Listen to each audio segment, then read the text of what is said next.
Al coloquio sobre la obra que acabamos de ver, protagonizada por Isabel.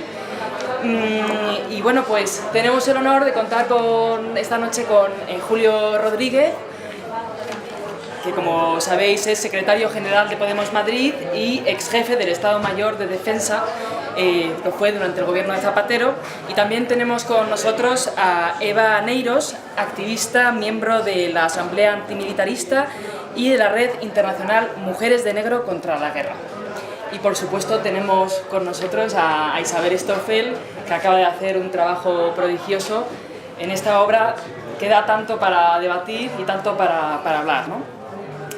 Podríamos decir que nos encontramos ante un material altamente explosivo, como es el tema de la guerra, llevado a la locura máxima de las armas autónomas, de estos drones que, tal y como acabamos de comprobar, permiten matar a golpe de botón, acarreando graves consecuencias para una población que ignora el alcance de estos inquietantes avances tecnológicos. De alguna manera podría decirse que hay un desconocimiento y hay como un secretismo en torno a todo este tema de la guerra artificial, ¿no? La primera pregunta que os quería lanzar, sobre todo a Eva y a Julio, es cómo os ha dejado la obra, qué sensación os ha producido y si os parece acertado el enfoque que hace el autor George Brandt. Ahí lo dejo. A mí la obra me ha gustado muchísimo, la interpretación me ha gustado muchísimo, pero lo que te comentaba antes, por momentos a mí no me era posible empatizar con el personaje. Cuando el personaje como persona, como mujer, sufría cuando llegaba a casa y eso afectaba su vida personal, no podía evitar pensar, pues déjalo, que te vas a casa después de decidir que unos chavales, porque tienen pinta de estar en edad militar, merecen morir. Un poco, pues tú también mereces sentirte un poco mal, ¿no? Por una decisión que tomas así, desde un sofá, desde un cubículo ahí en el desierto, pero que está generando en la otra punta del mundo un sufrimiento, no sabes hasta qué punto, y a lo mejor de personas inocentes, ¿no? El que mejore la técnica para poder interpretar que parecen chavales jóvenes y por tanto posibles terroristas, ya decidir que pueden morir, no sé. Aún así no es una decisión fundada en realidad en nada. Entonces mi sensación era, vuelves a casa y te sientes mal, pues un poquito parece que te lo has ganado, déjalo, no vuelvas al día siguiente, vete con tu marido a trabajar al casino, que a lo mejor en unos pocos días ya eres más feliz, ¿no? Un poco esa mezcla de sentimientos te generaba. Sí, bueno, mis felicitaciones a Isabel porque la verdad que es un trabajazo tremendo de interpretación y la obra pues que deja muchos mensajes, ¿no? Aparte del mensaje que dices, también otro mensaje que es un poco el que traslada a nivel individual y a nivel cómo ha evolucionado la guerra, por así decirlo, cómo pasa una piloto de combate que pasa de ver el cielo azul a de repente a ver la pantalla, ¿no? Y todo eso muy rápido. Y así es como ha evolucionado la guerra, o por así decirlo, este asesinato controlado en muy poco tiempo, la tecnología, ¿no?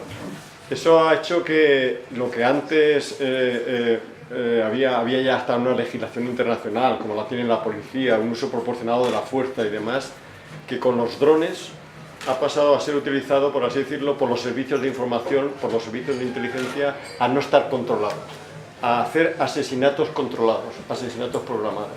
Esa evolución que pasa, por así decirle, de alguien, lo que es ahora la guerra de los drones, para mí es ese mensaje, como a nivel individual pasa la protagonista por el embarazo, pasa en un momento de estar en los cielos a estar en una pantalla. Aquí se produce la paradoja de que en el desierto, a tropecientos kilómetros donde está el conflicto, alguien puede decir en una jornada laboral, tomar unas decisiones que nadie controla porque no están sometidos a ningún control, a no ser que alguno de los fallecidos sea un europeo o sea un americano. Para mí eso es lo terrible de cómo ha evolucionado este tipo de asesinatos controlados con a nivel, por así decirlo, de quién es el protagonista, de que no hay daños colaterales. No hay bajas ni de pilotos, no hay bajas, no hay heridos ni bajas propias. Eso es algo que hay que darle una gran pensada de cómo se lleva, cómo se hace la guerra por otros medios, pero de una manera que ha pasado a ser operaciones especiales, a operaciones que hacen los SEALs, en el caso de Bin Laden, asesinatos controlados que hacen los israelitas contra personajes que tal, o sea, algo que no digo que estuviera legislado por las leyes de la guerra y por la legislación internacional, pero ahora que pasa a estar otra vez en las comisiones de asuntos reservados, con fondos reservados y sin ningún control. Ese es un mensaje que yo creo que es terrible. Sí, parece que bajo la excusa de la guerra global contra el terrorismo todo vale y que este tipo de armas autónomas dan rienda suelta a esta locura.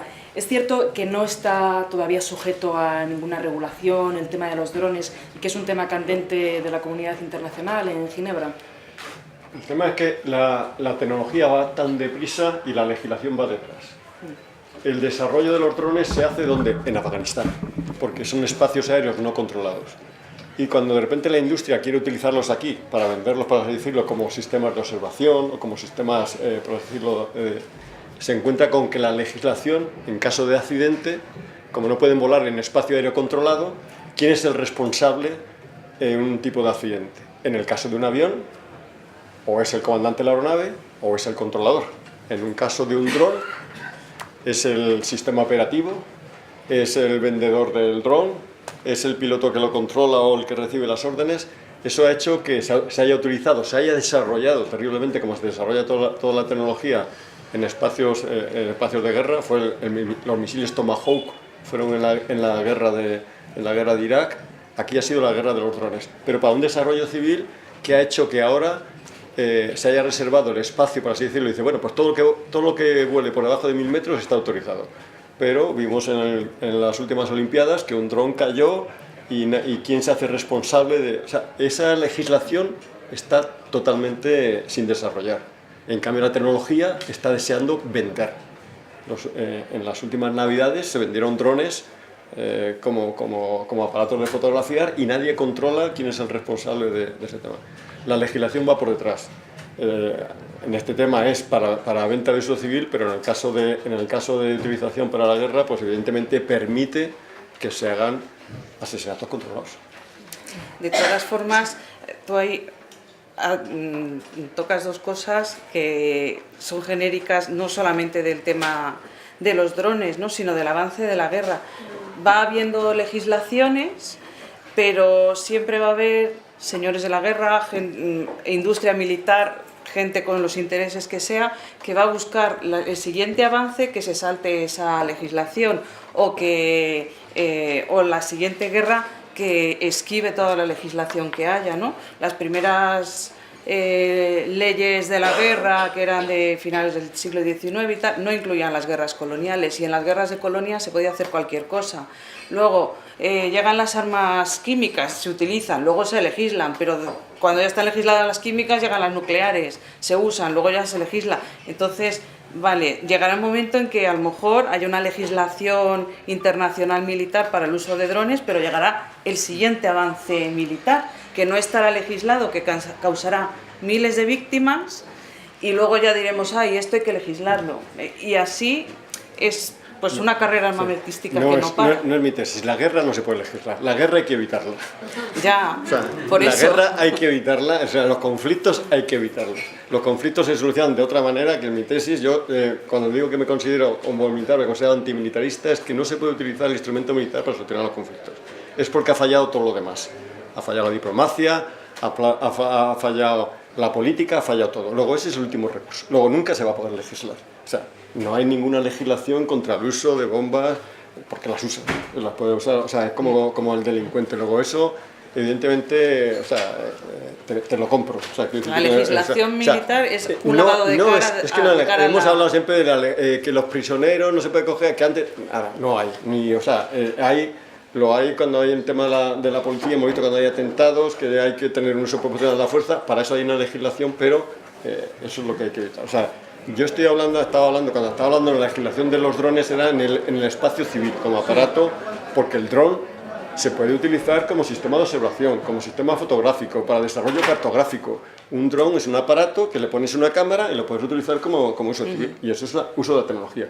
Cuando se utiliza para maldades, eso no tiene legislación. Nos ocurrirá lo mismo con la robótica, nos ocurrirá luego con la genética, nos ocurrirá con todo. Luego, o sea, no hay manera de legislar ese tema. Eso lo que hay que hacer es evitarlo. Y cuando estaba hablando del desarrollo, es que la tecnología va por delante de la legislación, y nos ocurre ahora, por poner ejemplos más sencillos, con los patinetes. Para el ayuntamiento aparece algo que la gente lo utiliza, lo ve ecológico, lo ve tal, y dice, pero bueno, ¿ahora por dónde va? Va tan tan rápido la tecnología que el desarrollo es. Pero la guerra hay que evitarla. O sea, la guerra no se puede legislar, es que no puedes legislar. Esto se utilizaba antes con el florete y tal, y con el guante y el reto, pero eso se ha acabado. O sea, eso no... Bueno, no se ha acabado. No, te digo que se ha acabado el intento de legislar. O sea, que es que no... Ese debate, o sea, quiero huir de ese debate, el por ser militar, que sea militarista o de la guerra. O sea, por ser bombero no soy pirómano. Por ser médico no quiero operar, quiero prevenir. Por ser abogado no quiero defender al eso, quiero ayudar a resolver conflictos. Esa es la visión positiva que quiero ver yo ahora. Isabel, tú como protagonista de esta obra bélica, ¿qué querías comentar? Pues a mí hay algo que me llama mucho la atención de lo que estáis hablando, ¿no? Que es de la legislación, porque creo que hay algo aún mucho más grave en que se ha legitimado que, aunque Estados Unidos no está en guerra ni con Pakistán, ni con Somalia, ni con Yemen, pero como estamos en una guerra contra el terrorismo, claro, ya desde hace 17 años, y no estamos conscientes que todos los días está muriendo gente. Es una guerra a la que nos hemos acostumbrado. Vivimos tan felizmente todos los días sin tener presente de que está aconteciendo una guerra que ha volado todas las convenciones de Ginebra por los aires. O sea, que ha permitido que se pueda intervenir en un país sin estar en guerra. Se pueden lanzar bombas sin estar en guerra. Se podría lanzar una bomba ahora en Sol si hubiese un terrorista ahí. Obviamente que no lo van a hacer porque no les interesa hacerlo aquí. Pero esto se me parece algo tan sumamente grave, y luego también son órdenes secretos, ¿no? Muchas veces es la CIA que da la orden, ya no es ni siquiera una orden militar, es el militar que ejerce la orden, que como dice mi personaje, ya no soy, ¿no? Se acabó mi época de lobo solitario, ya no dirijo la orquesta, ya no tengo ningún poder de decisión, aprieto el botón cuando me lo dicen, y con esto son órdenes muy opacas. O sea, la población civil no tiene posibilidad de acceder a esa información. No sabemos cuánta gente muere, ¿no? Y cuánto dinero se gasta en esos drones, que es dinero público. Y yo creo que el dinero público que se gasta, que la gente debería tener algún derecho a saber en qué se gasta. Y también, o sea, como todo es tan opaco, tampoco hay muchas posibilidades de la población civil de hacer activismo en contra. O sea, de cosas visibles, tú puedes ir a la calle y manifestarte. Aquí es muy difícil de manifestarte. O sea, creo que nos enteramos más por series como Homeland, o una obra de teatro, o por cosas de ficción sobre esa realidad. Y eso me parece como muy grave, y ahí tendría como unas preguntas tanto a ti como a ti, de decir cómo podemos hacer la población civil, cómo se puede hacer activismo para concienciar esto, o sea, también contra esa guerra que ya dura tanto. Es la guerra más larga de Estados Unidos, más larga que Vietnam, y no estamos conscientes de esto. Claro, todo ese sistema terrorífico, ¿no?, de la guerra global contra el terrorismo se nutre de obsesos, de soldados obsesos por la guerra y por matar, como es tu personaje, que es muy llamativo el disfrute que transmite cada vez que mata y que cumple su objetivo. A la hora de interpretar este personaje y este viaje, ¿no?, que realiza esta piloto, ¿cómo logras justificar ese disfrute que realmente resulta aberrante? El disfrute, yo lo entiendo desde el personaje, ¿no? Es su objetivo, es lo que ella quiere hacer. Y entonces, cuando ella lo logra, ella ha cumplido con su objetivo y sí, en este sentido yo creo que ella es una militar que que ha sentido mucha libertad al despegar al azul, ¿no? Y yo conecté mucho con el personaje por su adrenalina, por exponerse, por su amor al riesgo, a la libertad que ella experimenta, que es una libertad absolutamente cuestionable, pero desde ahí yo puedo acceder a este personaje y puedo entender que, porque quiero entender los personajes que hago y también me gusta hacer personajes con una convicción distinta a la mía propia, porque creo que si solo hacemos cosas políticamente correctas estamos todos muy de acuerdo, pero igual tampoco nos anima mucho en el pensamiento. Entonces sí, la entiendo que ella quiere seguir haciendo las cosas bien, ¿no? Desde cómo entiende ella hacerlas bien, hasta que está en un sinsentido tan grande que se le cruzan los cables, o llámalo como quieras. Sí, no sé si he contestado tu pregunta. ¿Qué querías decir, Julio? No, era un poco enlazando con lo que decía Isabel de qué se podía hacer, ¿no? Que se podía hacer yo soy un poco partidario de ir siempre a las raíces del problema. La estrategia del lobby, que ya lo dijo Eisenhower, el lobby armamentístico, que es el desarrollo de este tipo de armamento, que lo estamos viendo ahora con Trump, como después de lo que ocurrió con Obama, que ahora contaré algunas cosas, esta estrategia del miedo hace que ante una amenaza la gente justifique eso, pero hay que ir a la raíz del problema, lo que está detrás.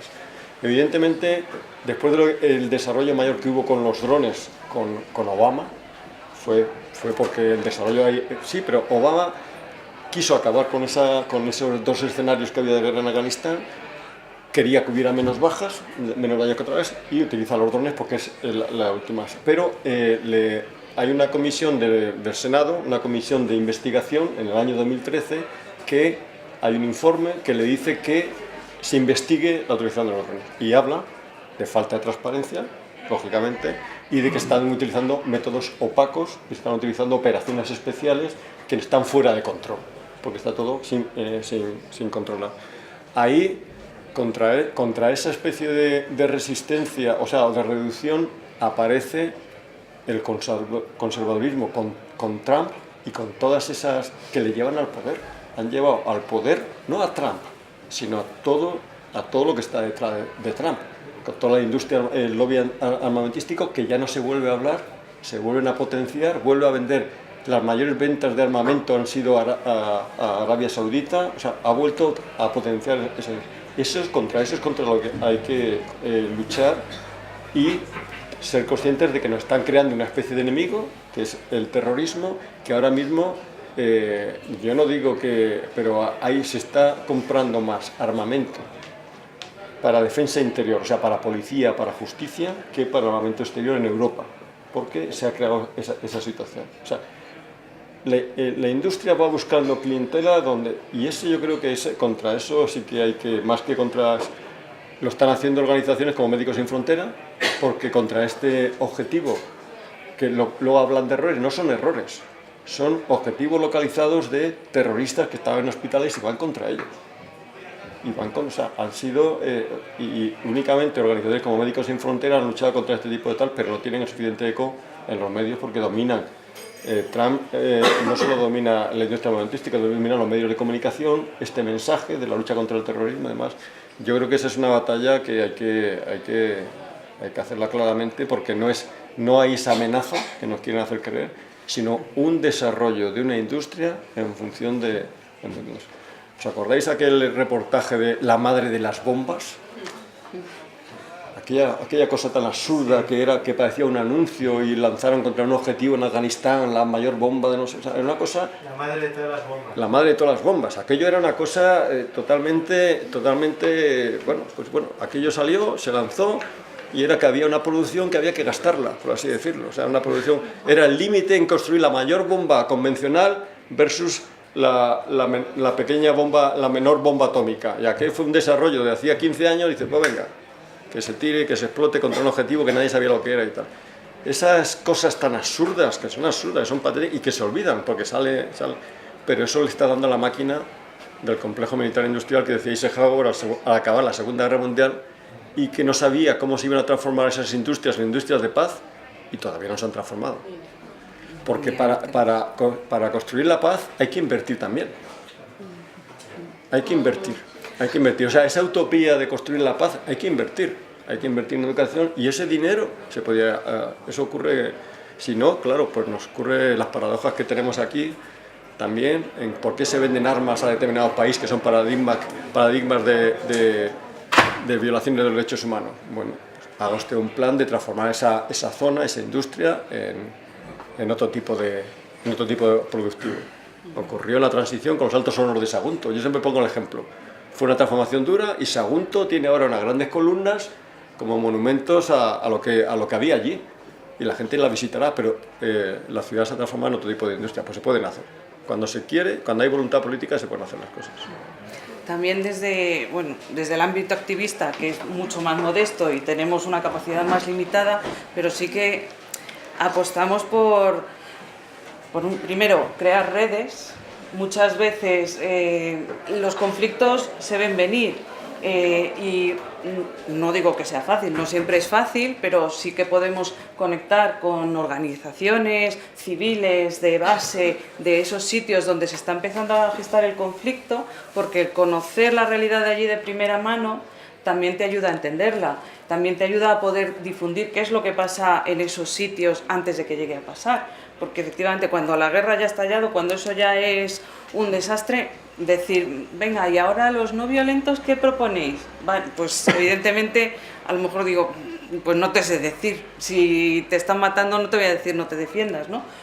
O sí, porque también hay quien lleva sus principios a todos los ámbitos, pero la prevención viene por el que se sepa qué está pasando, el darle voz a la gente que allí está un poco anunciando, oye, que aquí esto se está liando, que vamos a buscar puentes, vamos a buscar diálogo, vamos a buscar otra forma de hacer, dar voz a esa gente que desde su propio territorio está proponiendo alternativas.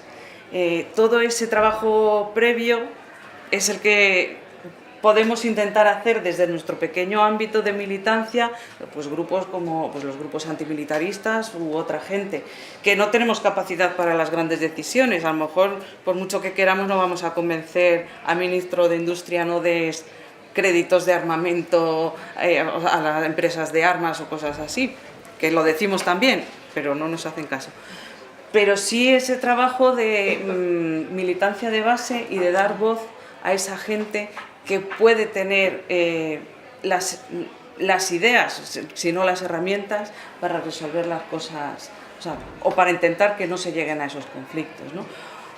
O cuando ya ha habido una guerra y llegan los posconflictos, que la guerra no solamente firmamos el acuerdo de paz y ya aquí somos todos tan amigos, ¿no? ¿Cómo se reconstruye ese tejido social? ¿Cómo se ayuda? ¿Cómo podemos ayudar a las personas que tienen que reconstruir las relaciones de paz, las relaciones vecinales? Cuando, pues, no sé, estoy pensando ahora en la guerra de Yugoslavia, ¿no? La gente serbia musulmana que vivían puerta con puerta, hay una guerra en la que familias que han sido vecinas se han matado y ahora han tenido que volver a vivir juntas, se traslada a la población como se ha hecho en algunas ocasiones para evitar conflictos. Pues ese posconflicto también hay que trabajarlo de otra forma, y ese posconflicto y ese preconflicto, quienes lo tienen que trabajar es la sociedad civil. Si los políticos fallan, y van a fallar porque lo suelen hacer, la población civil, no, que no se ofende a nadie, la población civil puede dar respuestas y muchas veces las ha dado. Entonces, desde nuestro pequeño ámbito aquí, lo que podemos intentar es darle voz a esa gente y traer esas palabras de esas personas que están intentando evitar el conflicto o reconstruir la sociedad una vez ha terminado el conflicto.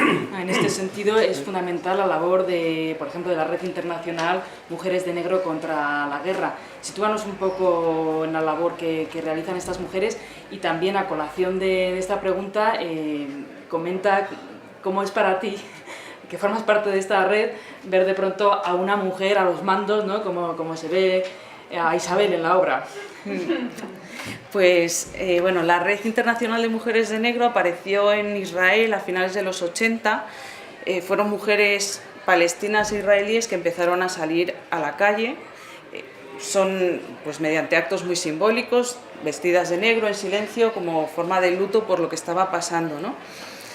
Ese modelo de funcionar saltó a la ex Yugoslavia en la época de la guerra, y a partir de ahí aparecimos muchos grupos, en principio pues apoyando a las mujeres de Belgrado en Europa, y luego pues se ha extendido a otras partes del mundo, y ahora mismo hay grupos de mujeres de negro en todas partes.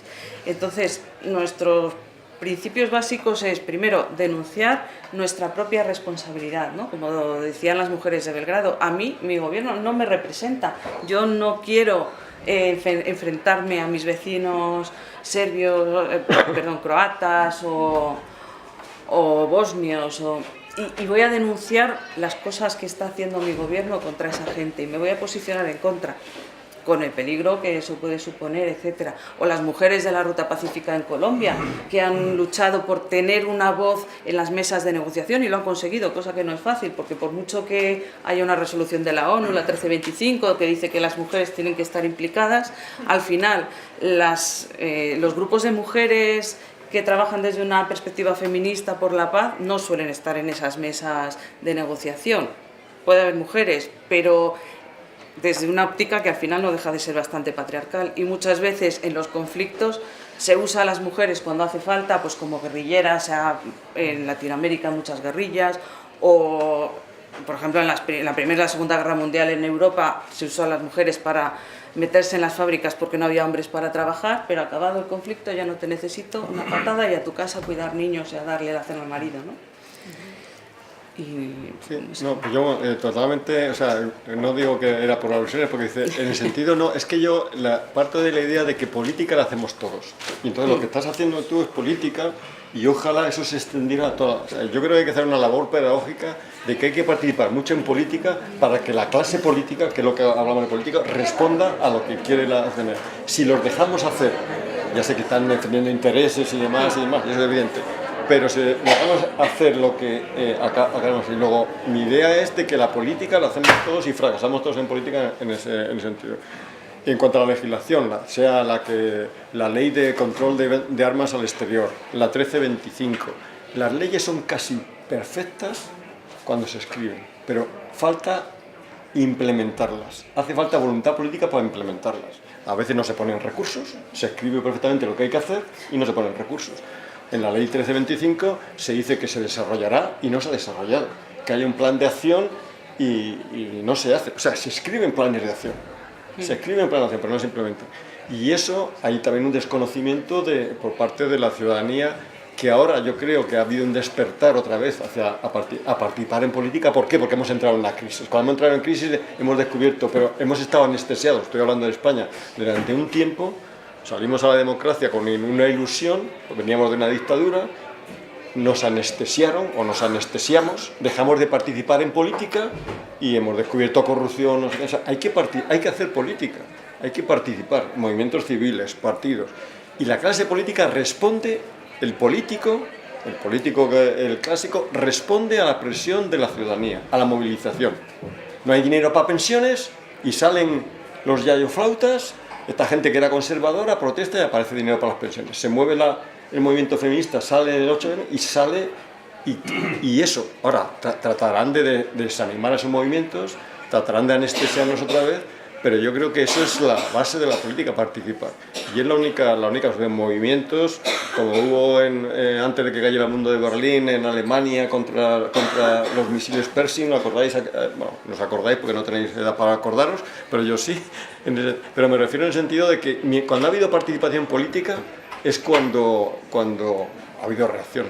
Pero claro, también es duro, porque también es duro. O sea, como dices tú, no nos hacen caso. Seguimos ahí. Yo mi reconocimiento a todo el mérito que hace, pero yo lo que animo es a que la gente pero participar no significa militar, sino estar. Hay que ganar la batalla del VAR, el debate en el VAR, el debate en el Parlamento, el debate en el Congreso y el debate luego en las leyes, y que las leyes hay que controlarlas y que luego las implementen y que no nos... Pero bueno, es duro, pero yo no pierdo la fe. Desde luego. Bueno, volviendo un poco al tema de la obra, la perspectiva de género también es muy importante. Vemos el rol de la mujer dentro del ejército. Ella adopta una conducta muy masculina.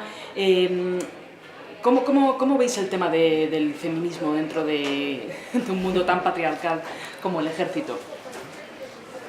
Pues, a ver, todas sabemos que en su momento, porque estoy hablando de España, cuando en el 88 empezaron a entrar las mujeres en el ejército, eso se vio como una victoria, ¿no? La igualdad llega al ejército, pero siempre desde movimientos antimilitaristas hemos cuestionado si esa es la igualdad que nos interesa, por qué lado nos queremos igualar, ¿no?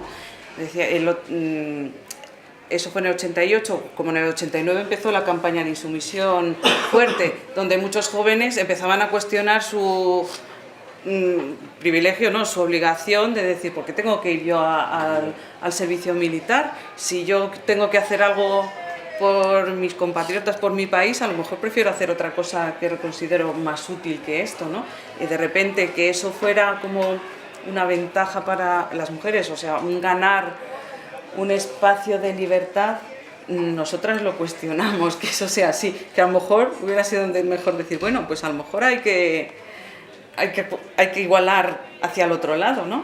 No igualarnos en todo a los hombros va a ser necesariamente bueno, porque el patriarcado nos ha demostrado que tampoco es que haya hecho las cosas tan bien y quizá haya que tirar un poquito para el otro lado y que los hombres cedan ciertas cosas o renuncien a ciertos papeles que han sido tradicionalmente negativos. Sí, tienes razón, porque muchas veces se tiende a decir que en las Fuerzas Armadas dice, pues hoy solo hay el 12%, y digo, ¿hay interés en que haya 50% en esto? O sea, me refiero que parece que se iguala, pero yo separaría lo que tú dices, participar en actividades que han sido características de hombre, como es la guerra, y entonces ahí no me interesa participar, y otra cosa es que el trato que se le dé a la mujer en una organización sea machista. Evidentemente, las Fuerzas Armadas son machistas porque salen de una sociedad machista. A lo mejor más, por ser una institución más conservadora y más asociada a... Y ahí hay también problemas de que ha habido un desarrollo legislativo importante, pero no han cambiado las mentalidades. Ya puede haber protocolos contra la violencia de género, pero no han cambiado las mentalidades. Puede haber que haya un trato, pero no han cambiado las mentalidades. Es un problema educativo, no digo que a largo plazo, sino que hay que acelerar. Eso se ha visto porque en algunas de las cuestiones la incorporación de la mujer a las Fuerzas Armadas, que se hizo tarde en España, se hizo en el 88, pero con igualdad de derechos se hizo 10 años después, o sea, casi antes que en el ejército de Estados Unidos. Una mujer puede ser piloto, podía ser piloto en el ejército del aire y a lo mejor no podía serlo o participar en todas las misiones en Estados Unidos, fue mucho más tarde. Pero eso, quiero decir, eso no indicaba que la mujer que fuera piloto fuera tratada igualmente por los mandos, porque la mentalidad no había cambiado. Bueno, vamos a ver esta, qué es lo que hace, vamos a ver si es capaz. O sea, quiero decir, esa especie de machismo verbal, machismo corporal y machismo gestual existe todavía. Pero ese es un problema del proceso educativo de todo el país, como lo estamos viendo. O sea, ahí el ejemplo claro que siempre fue el más mediático de la comandante Zaida Cantera, que hubo una acusación por acoso sexual, pero el peor fue el acoso laboral que sufrió. Porque tuvo denuncias, o sea, tuvo denuncias por haber, o sea, tuvo que marcharse prácticamente. El acoso laboral que sufrió por parte de los compañeros del teniente coronel que había sido acusado, y de ese no hubo ningún juicio y no hubo ninguna acusación. O sea, con independencia de que el delito de acoso sexual fuera adecuadamente castigado o no fuera castigado, el acoso laboral, ninguno. Impresionante. Isabel, tu personaje es el primero que, digamos que demuestra un poco el comportamiento de su hija, la ve como ñoña por tener un comportamiento que se asocia a lo femenino. De alguna manera también está siendo como absorbida por esa posición de macho con mucho poderío. ¿Cómo ves este tema, ¿no? Sí, yo creo que el personaje de la piloto creo que está como fuera de género. Yo creo que ella es una piloto de caza. O sea, ella creo que no piensa en ella misma ni como mujer ni como hombre. Yo creo que es una... diría yo, desde cómo se ve esta mujer a sí misma. Desde luego ella no es una feminista, o sea, está en una estructura jerárquica con muchísimos hombres y ha adoptado las maneras de funcionar de estos hombres. Y creo que tampoco creo, diría yo, de este personaje que lucha ahí para tener justicia, simplemente funciona ahí. Yo creo que el punto de vista de género de la obra es más bien porque hemos visto, ¿no?, muchísimas películas sobre la guerra y siempre es desde el punto de vista de los hombres, ¿no?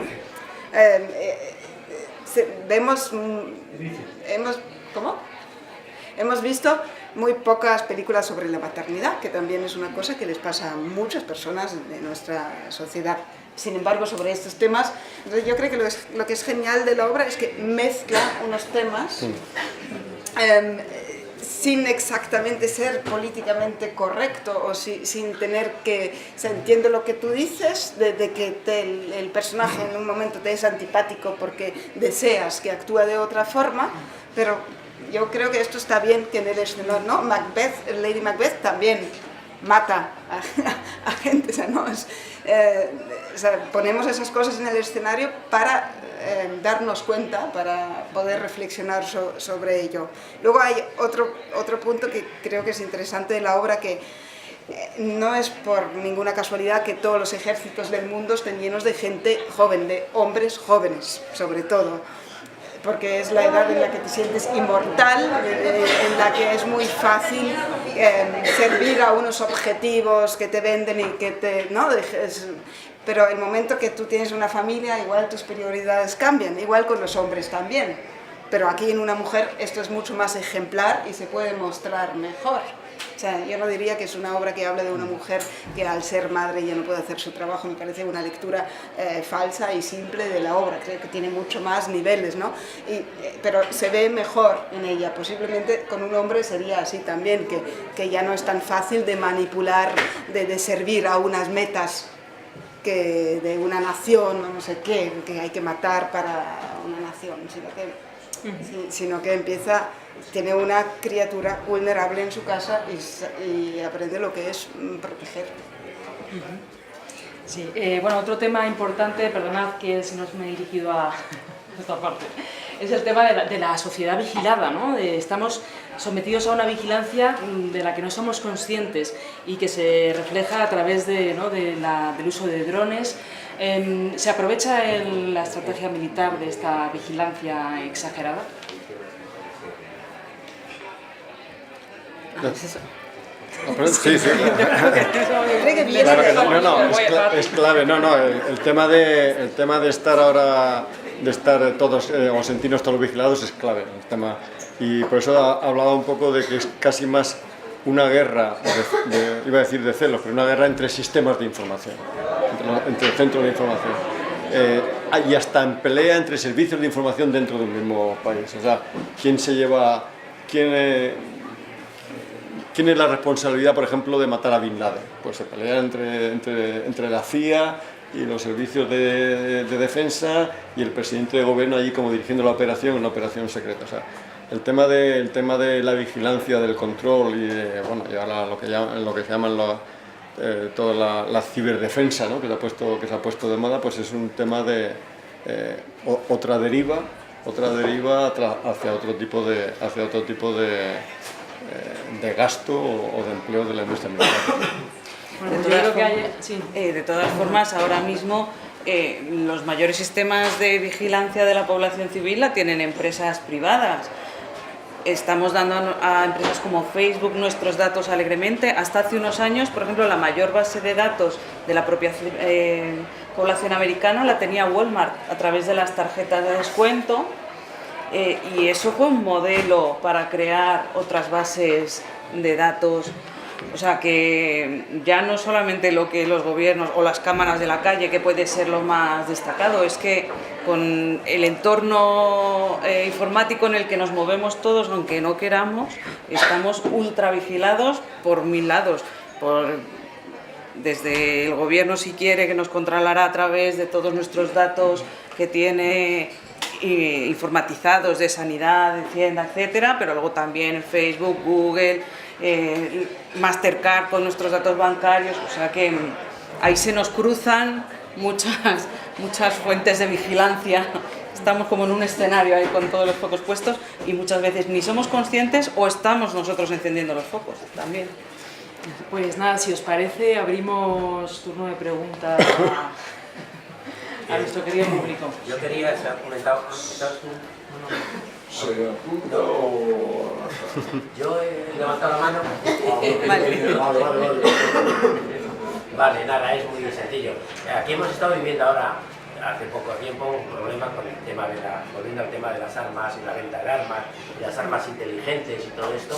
Hemos tenido un problema bastante serio, grave, ¿no? Con Arabia Saudita, con la venta de estos misiles inteligentes, que eso le diría a Julio también, que si son tan inteligentes, como yo creo que de una forma cínica nos han querido vender, que dicen que van a dar exactamente, milimétricamente, en el ente, o sea, en la cabeza del malo.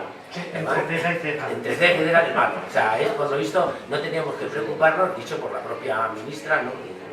Que no teníamos que preocuparnos porque ese armamento era tan sofisticado y tan preciso, iba justo, con lo cual no iba a generar males bilaterales, o sea, problemas bilaterales. Esto yo no lo sé si realmente es cierto o no es cierto. El debate no es sobre la precisión de las armas, es a quién se vendían las armas y a quién las iba a utilizar. El debate no es si el arma es precisa el debate es que hay una legislación que dice que no se puede vender armamento a países que estén en conflicto bélico o que violen los derechos humanos, y el paradigma es la Arabia Saudita. Entonces, o cumplimos la ley o no la cumplimos. Y otra cosa, porque los derechos humanos se violan y la violación es irreversible. Si el coste para una determinada zona geográfica es problema de tiempo o de coste económico, y eso tiene solución política. Lo que no tiene solución política es violar los derechos humanos. Independencia. Luego, para mí, es lo primero que hay que cumplir una ley. Y luego establecer el problema del debate, sea de Navantia, sea de San Fernando, sea del Ferrol, sea de Cartagena, es tomar medidas para una población que está allí. Se pueden tomar medidas a corto plazo, a medio plazo y a largo plazo. A corto plazo, solucionar un problema como se soluciona con cualquier otra empresa que esté en crisis. A medio plazo, cambiando el sistema productivo, haciendo planes a medio plazo políticamente, y a largo plazo igual. Pero en el no cumplir la ley, cuando tú la has escrito, y contra un país que es paradigma de la ley, o sea, paradigma de violación de la ley, eso no tiene justificación. Entonces, el decir que yo no entro en el debate, las armas son muy precisas, el único que se equivoca es el hombre. O sea, cuando le ponen las coordenadas mal, va a un hospital, pero no es porque la bomba sea tonta, es que le has puesto las coordenadas. La precisión es perfecta, como el GPS. El GPS nos lleva, si nos equivocamos, tome usted la siguiente ruta. O sea, son amables, encima son hasta amables, ¿no? y te vuelven a llevar al sitio correcto. Pero políticamente hay que actuar con coherencia. Y en ese caso no hay excusa. Lo que pasa es que aquí nos hemos quedado pillados por la cuestión económica, que es la que prima. Pero el problema económico, igual que se soluciona el problema de la banca o el problema de ayer, lo han solucionado hoy el Tribunal Supremo, cambiando lo que había dicho, se soluciona enseguida, con voluntad política, con dinero. Y puede que sea mucho dinero, pero ¿qué es mucho dinero comparado con las... o con tiempo? Hay solución política para eso. Entonces, es cuestión de prioridades. De todas formas, ya llevamos años, porque las leyes que dicen que no podemos vender la ley está hace muchísimo. No, pero yo estoy diciendo de empezar a cumplirla. Este señor quiere hacer una pregunta. Sí, bueno, es una o dos preguntas. Julio, me parece muy bien tu discurso, pero tú has estado implicado en la cuestión militar en este país. Y hay dos preguntas. ¿Qué hubiese pasado si no hubiésemos estado en la OTAN a fecha de hoy? ¿Qué hubiese pasado? Y segundo, ¿qué posibilidades o qué problemas nos causarían el salir de la OTAN? Esa es la pregunta. La OTAN es una organización en que cada país puede tomar decisiones soberanas. En cualquier conflicto ha habido una decisión aprobada por el Parlamento para entrar en cualquier conflicto. O sea, quiere decir que no es la excusa de que la OTAN me obligue, que la entrada en la OTAN implicara, como nos implicó a nosotros en España, una especie de chantaje si no entramos a la Unión Europea. Bueno, claro, pero eso son decisiones políticas. Pero hacerse se puede hacer. La OTAN, desde nuestro punto de vista, y estoy hablando ahora como partido, como Julio Rodríguez, de la OTAN es una organización, desde mi punto de vista, obsoleta. Obsoleta quiere decir que se creó para algo que ya no funciona, que es una defensa de la OTAN. Si yo me quiero seguir defendiendo o quiero seguir teniendo el instrumento militar, me defiendo mejor con mis amigos. ¿Quiénes son mis amigos? Mis vecinos, los europeos. Luego yo apuesto por una defensa, una organización de defensa o una estructura de seguridad europea.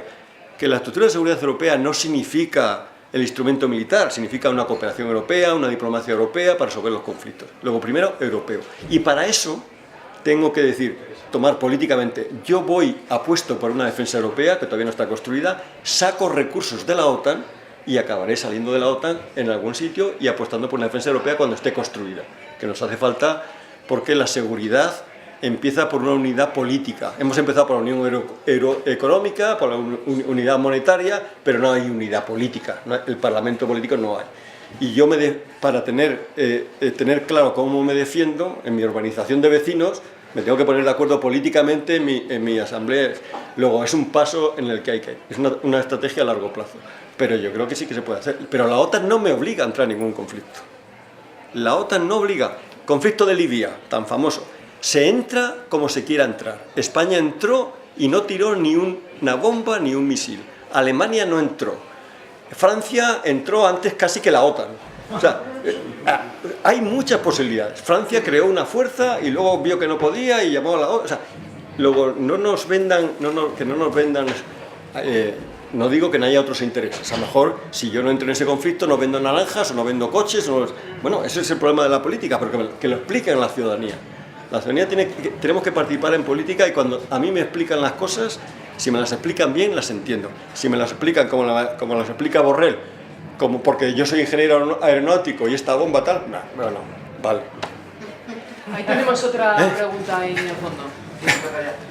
Un poco sobre lo que estás hablando de la defensa europea. Yo la verdad es que no me tranquiliza tampoco, obviamente mejor salirnos de la OTAN, pero una defensa europea no me tranquiliza teniendo en cuenta que Europa se está convirtiendo en una gran fortaleza, está condenando a la muerte a los inmigrantes que quieren venir, que no hay que olvidar que son inmigrantes por las guerras que se están produciendo en los países donde les vendemos armas las empresas europeas, y son esas mismas empresas europeas las que además se encargan de la vigilancia de las fronteras, o sea, que tienen el negocio redondo. Entonces, en este contexto, obviamente lo primero que hay que trabajar es por la desmilitarización total, y luego ya podremos plantearnos la cooperación europea, pero es que... Estoy hablando de una Unión Europea distinta, una Unión Europea que haya unidad política, y la unidad política indica tener un criterio sobre política de migración, sobre qué Europa queremos construir, si es una Europa de los intereses económicos, si es una Europa que apuesta por acuerdos con Estados Unidos, con el TTIP, por mantener la OTAN, o sea, efectivamente, totalmente de acuerdo.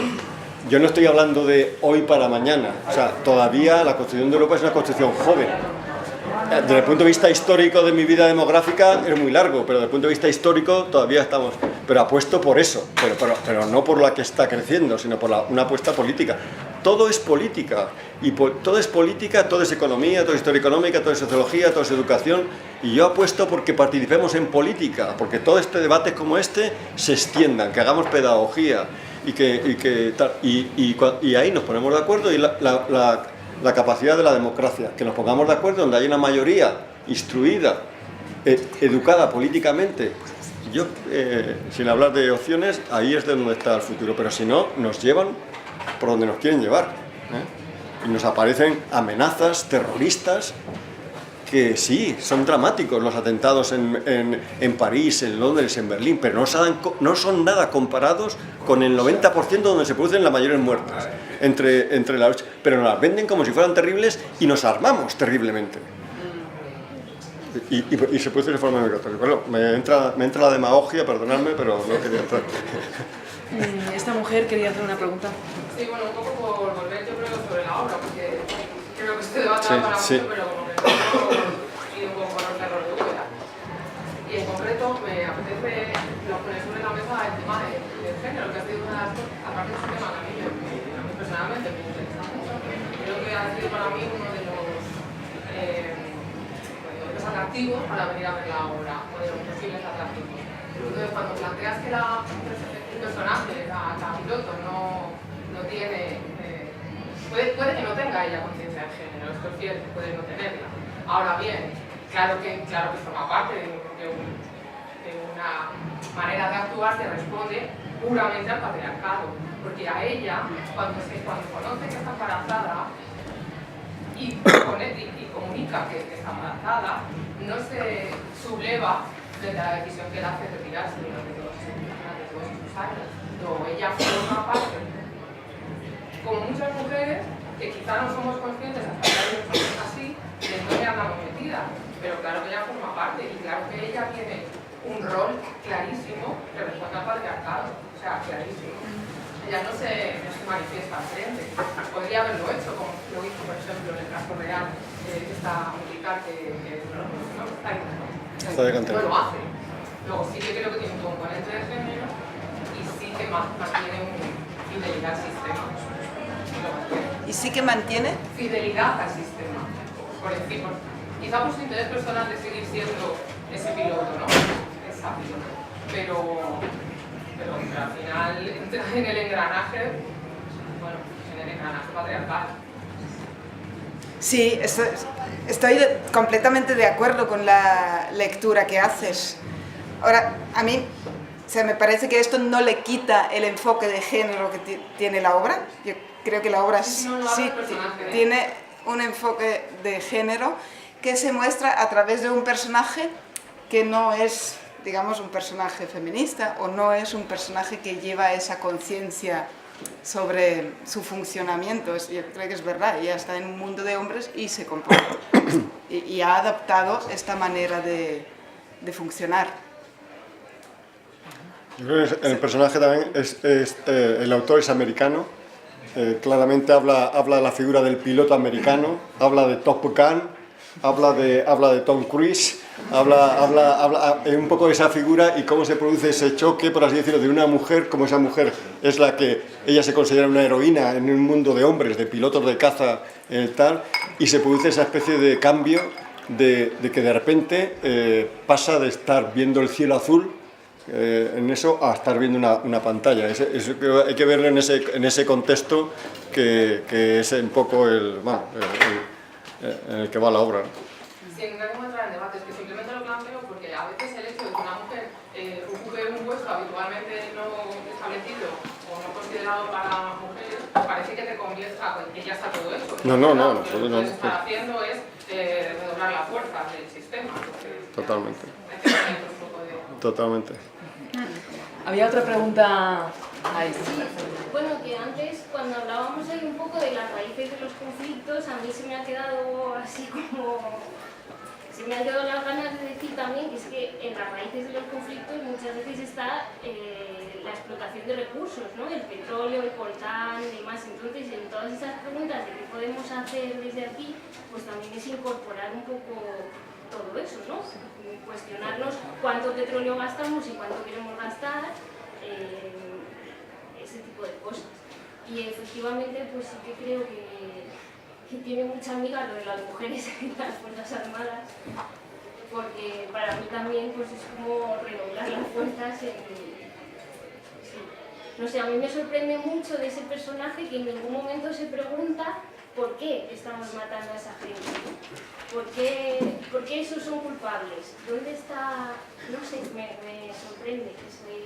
Tengo un objetivo, pero no me estoy cuestionando más allá de ese objetivo, no sé, como las razones de eso. Eso es lo que me permite a mí seguir con mi vida. Claro.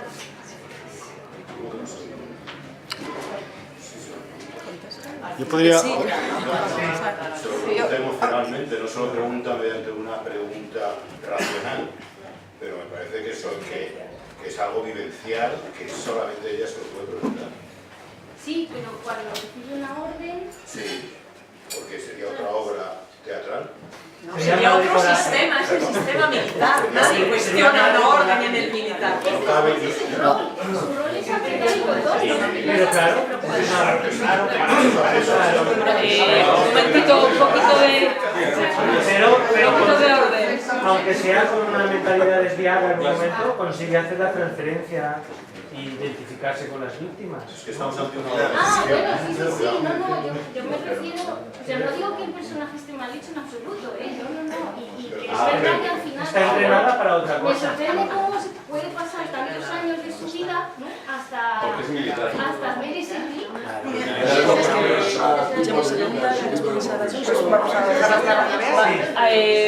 Vale, vamos a enganchar con esta otra pregunta. Sí, es que está interesante que... Ahora que empieza lo bueno. No, vamos a, si os parece, acabamos con la pregunta de esta chica y con la contestación de Isabel y otra pregunta que tenías en el tintero, ¿no? Y ya se acaba. No era una pregunta, era más bien una analogía, ¿no? A la cultura en la que vivimos, ¿no? O sea, pero a mí también como madre era muy interesante cómo esta mujer abandona en una guardería a su hija para ir a hacer lo que más le gusta. Y de repente en esa desvinculación y en esa vinculación de la maternidad empieza a desequilibrarse.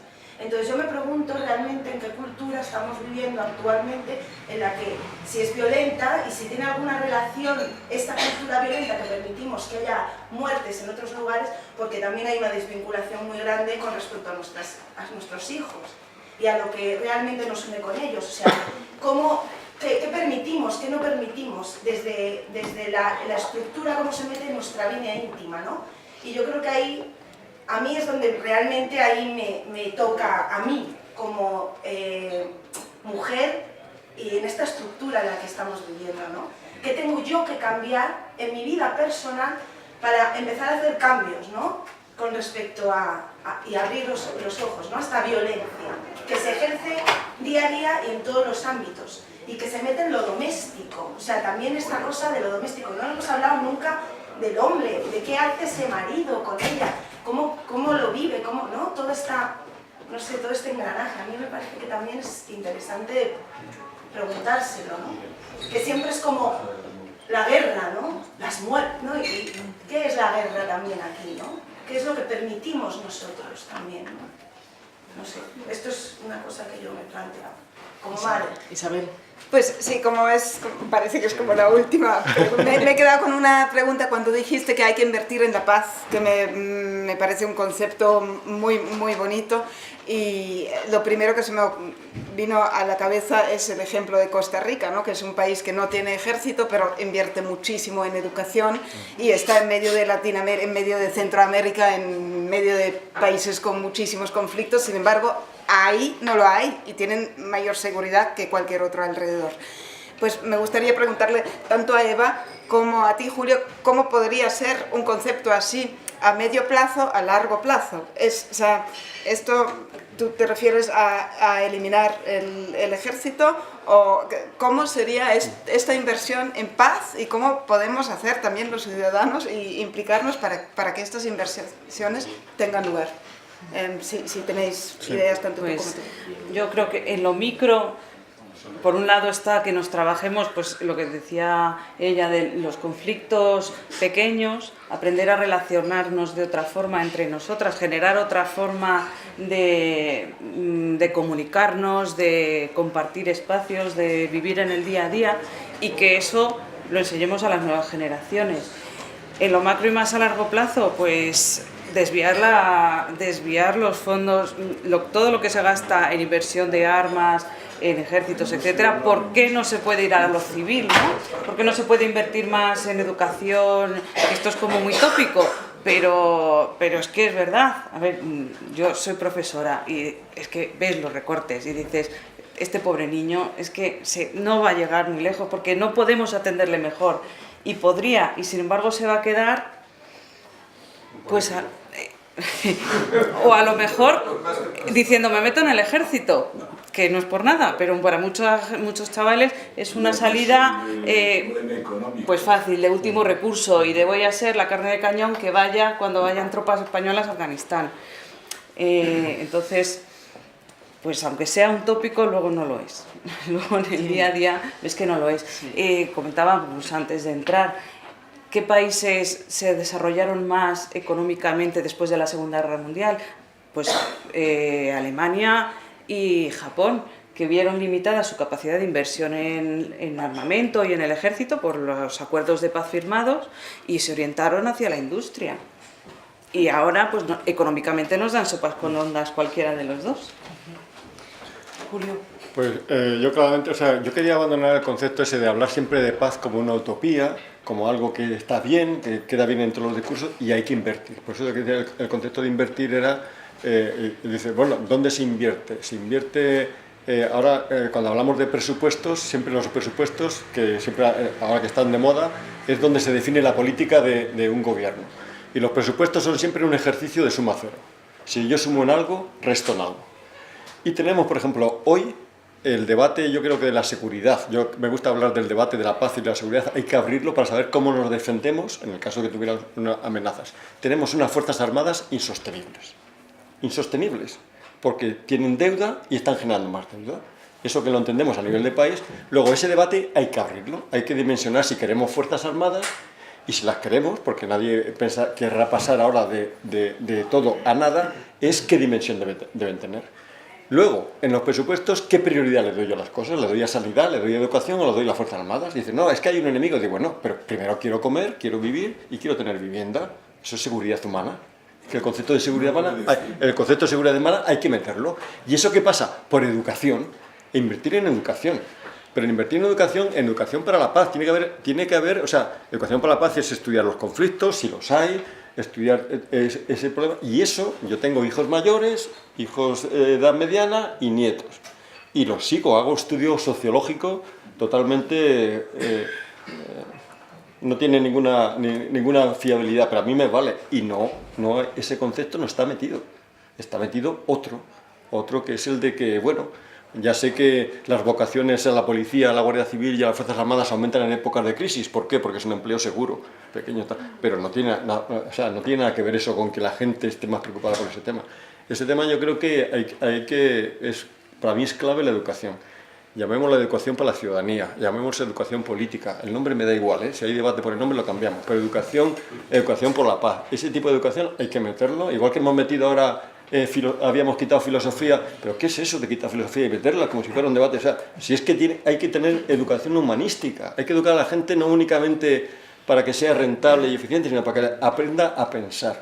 Para mí eso es clave, y eso es clave para construir luego pues, que la gente diga, ¿para qué quiero Fuerzas Armadas? Pues muy bien, ese debate habrá que tener. Yo, evidentemente, apuesto ahora por qué es lo que quiero tener. Y a mí que no me digan que hace falta un sumario, digo, ¿qué es lo que puedo sostener? Y si no lo puedo sostener, porque le doy prioridad a otra cosa, ya empieza a reducir las Fuerzas Armadas. Y ya veo que los enemigos ya no crecen tanto. Y así voy construyendo un país en el que hagamos política nosotros y decidamos nosotros en qué queremos gastar nuestro dinero, porque es nuestro, son nuestros impuestos. Y hay que establecer prioridades. Y ese debate no nos lo pueden robar. Muchísimas gracias. Vamos a seguir con una cerveza, bien, pero ahí al lado. Y nada, muchas gracias a todos.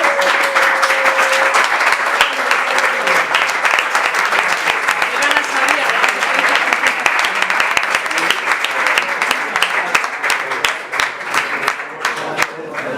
Bueno, enhorabuena.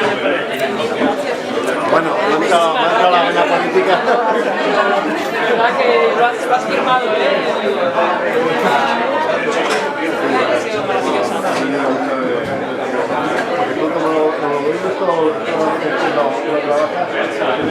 Tiene la cabeza la idea de la obra, yo la tengo muy clara. Eso ya, solo eso ya. Me gustó, a mí me gustó mucho la obra cuando la vi. Claro, también me contrató para hacerla. ¿Cuándo vais a hacer? Yo quiero hacerlo. Aquí también. Nos hemos extendido, pero era tan interesante, ¿no? Es que